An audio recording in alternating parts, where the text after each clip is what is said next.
With the general elections constitutionally due next year, opinions are split on the performance of both the Prime Minister and the opposition leader.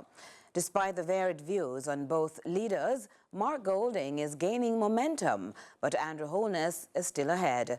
With the latest polls, here's Ramon Gordon. The next election, whether it be local or general, is no joke business. It's no Roman boom business. There's no dig out your hand middle business.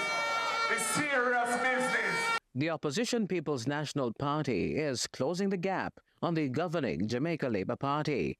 That's the assessment of pollster Don Anderson, who broke down his latest poll findings for CVM News, which, among other things, examined the favourability and performance of Prime Minister Andrew Holness and opposition leader Mark Golding. According to the April findings, opinions on the Prime Minister are split. 34% of the persons that we interviewed said they thought the performance of Andrew Holness was poor. 46% said he's not a good leader. 30% said he's not in touch with the people. And 24% said the current economic situation is in a bad way. Despite negative sentiment, a cumulative 35% of respondents viewed Holness's performance favourably. Anderson further broke down that figure. 60% thought he was a good leader.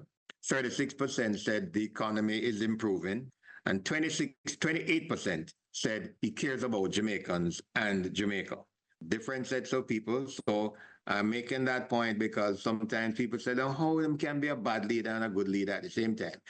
Two different sets of people. Conversely, respondents' assessments of opposition leader Mark Golding revealed varied opinion. While 25% deemed his performance negatively, 21% rated it positively, and 54% considered it average. Despite earning more votes in the just concluded local government elections over the 2020 general showdown, Golding still trails behind Holness by 3 points in favourability ratings. In the 2020, when we looked at the favourability rating of a Golding versus a Holness, at least 20 percentage points separating them. Now we're seeing the gap narrowing significantly.